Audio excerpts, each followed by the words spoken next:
My name is Karissa Turk, and today I'm going to be talking about the meaning of life. The first reading I'm going to discuss is titled The Meaning of Life by Richard Taylor. Taylor begins by explaining that the question of whether life has any meaning is difficult to interpret, and that the idea of meaningfulness can be difficult to grasp. So first, Taylor considers the idea of a meaningless existence through the ancient myth of Sisyphus. Sisyphus portrays a perfect image of meaninglessness, as he was condemned by the gods to roll a stone to the top of a hill. Then, as the stone reaches the top of the hill, it rolls immediately back down, just to be pushed to the top again by Sisyphus in an endless cycle. He goes through repetitive toil that goes on forever without any meaning, and nothing comes of it at all. Taylor doesn't account for the suffering or pain of Sisyphus, only the eternal process in which nothing comes and the work is pointless. Then Taylor considers another alternative to the story, where if the stones that he pushes to the top of the hill were used to build a beautiful and enduring temple. If Sisyphus was pushing the stones to the top of the hill to build a temple, then the aspect of meaninglessness would disappear and something would come of it all. He would at least have some kind of meaning to his life, and he could see what it was. In another alternative that Taylor calls perverse, the gods curse him to not only roll the stone, but they also implant in him a compulsive impulse to roll stones. This could make his character and drive based on an obsession to roll stones. This would guarantee an endless fulfillment to his desire to roll stones, and his fate does not appear to him as condemnation. But nothing has really changed. The stones still roll back as before, and the task is never completed, and nothing comes of it. It's the same pointless cycle that goes on forever. But the only thing that happened is that now Sisyphus has been led to embrace it, and he has this new substance in his veins that makes him want to roll the stones. I think Taylor's example of Sisyphus is a good image of meaninglessness, and it shows how a meaningless life looks where a goal is never reached. His other examples show how meaninglessness can turn into meaning.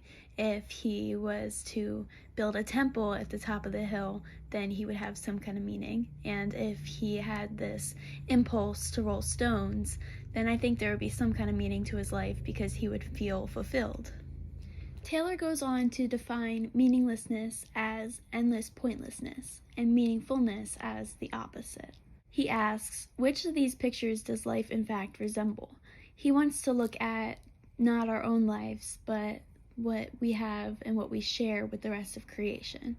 So he next describes a cave in New Zealand. The cave is deep and dark, and the walls and ceilings are covered with soft light. However, each dot of light is actually an ugly worm with a luminous tail that attracts insects. The worm catches insects every now and then, and only enough that will sustain it till its next bit of nourishment. Eventually, the worm larva transforms into a tiny winged adult that actually lacks a mouth to feed, so it only lives a day or two. The point of the adult is to mate and lay eggs, and then they're eventually caught and devoured by the cannibalist worms.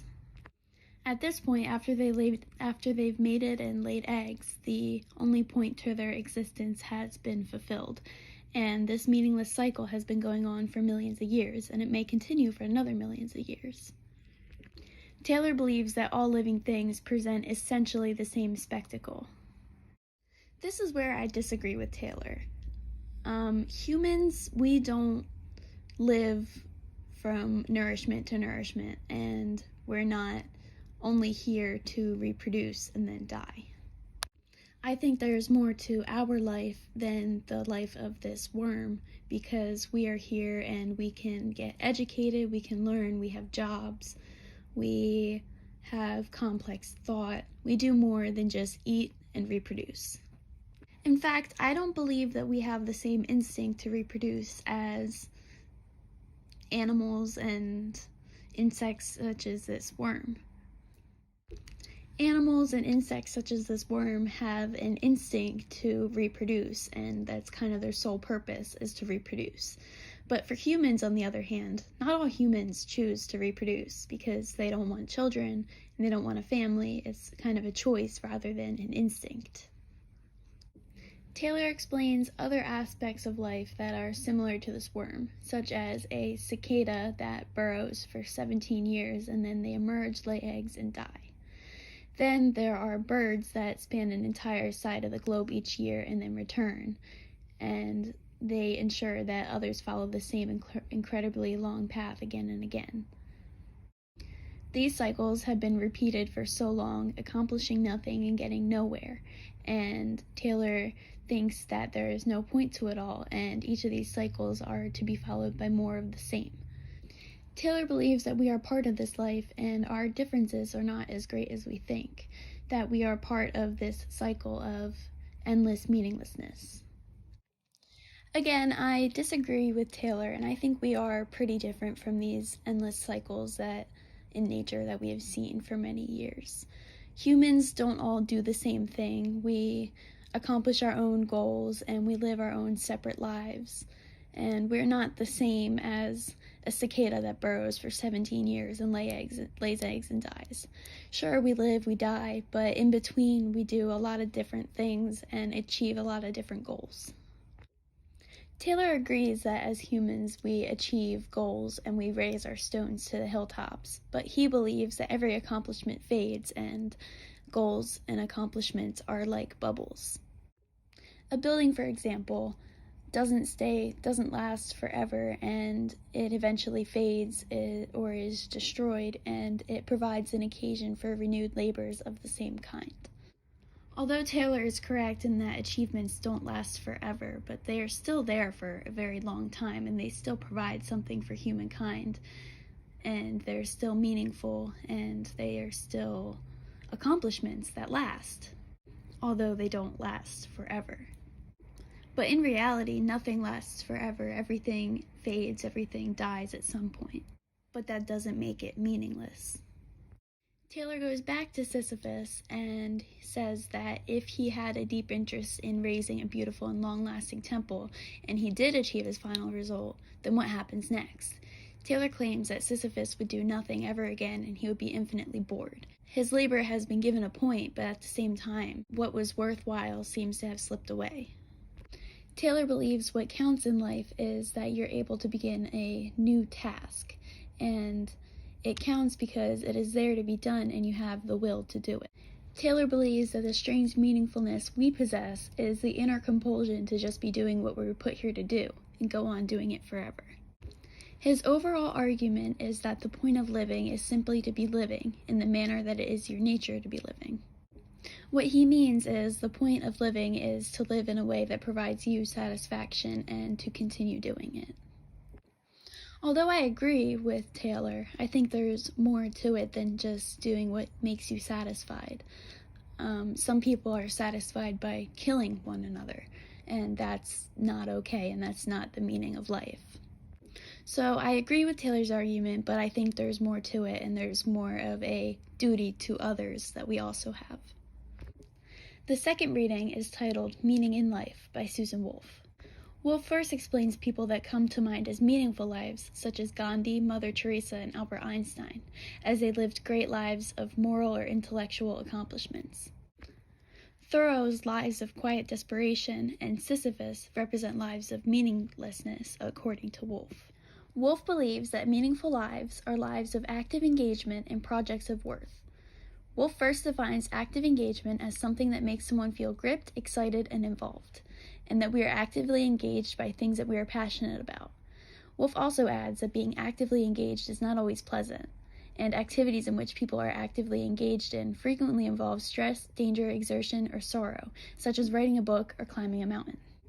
Wolf explains that the phrase projects of worth hints of a commitment to some sort of objective value. However, Wolf has neither a philosophical theory of what objective value is, nor a substantive theory about what has this sort of value. It's hard for me to agree with Wolf's explanation of a meaningful life, as she can't explain what projects of worth are. Worthwhile activities, according to Wolf, include moral and intellectual accomplishments, relationships with friends and relatives, aesthetic enterprises, the cultivation of personal values, and religious practices. On the other hand, things like crossword puzzles, sitcoms, computer games, aerobics class, and chocolate bring satisfaction, but they don't provide meaning in lives. These things are worthwhile in a sense, but they're not things that make life worth living. Some projects and acts, such as recycling and donating to charities, are worthwhile, in Wolf's opinion, but do not give people meaning. Wolf says that these things are too boring or too mechanical to be sources of meaning. In my opinion, Wolf's argument is invalid because she cannot define projects of worth, but she can give some activities meaning while pronouncing other activities as worthless. I think an activity has worth depending on the person who is performing the activity, and there are reasons for doing so. Take art, for example. Is art a project of worth? We don't know because Wolf could not define what a project of worth is. In my opinion, artists are actively engaged in their work, and I would say their art makes their lives meaningful because they are doing what they love and they're creating beautiful work. But we don't know if Wolf would call an artist's life meaningful because we don't know if they're creating projects of worth. Wolf also calls things like sitcoms and computer games worthless, but what about the people who created these things? They have created entertainment for millions of people, which I think gives their life meaning. So how can Wolf call sitcoms and computer games worthless if they could actually be projects of worth? Wolf goes on to explain that a meaningless life lacks active engagement with anything, even if they are performing functions of worth. Someone who is actively engaged may also live a meaningless life if the objects of involvement are worthless. What doesn't make sense to me is who defines something as worthful and who defines it as worthless. In other words, how do we know what is meaningful and meaningless if something that feels meaningful to someone else can call it meaningless? Wolf's bizarre examples of meaningless lives include someone whose sole passion in life is collecting rubber bands, or memorizing the dictionary, or making handwritten copies of War and Peace. Her controversial cases include the corporate lawyer who sacrifices her private life and health for successes along the professional ladder, the devotee of a religious cult, or the pig farmer who buys more land to grow more corn, to feed more pigs, to buy more land, to grow more corn, to feed more pigs. She concludes by explaining that we live in a world in which some things are more worthwhile than others, and meaning arises when a subject discovers or develops an affinity for one or typically several of the more worthwhile things, and has and makes use of the opportunity to engage with it or them in a positive way. Again, my problem with this argument is who defines what is worthwhile.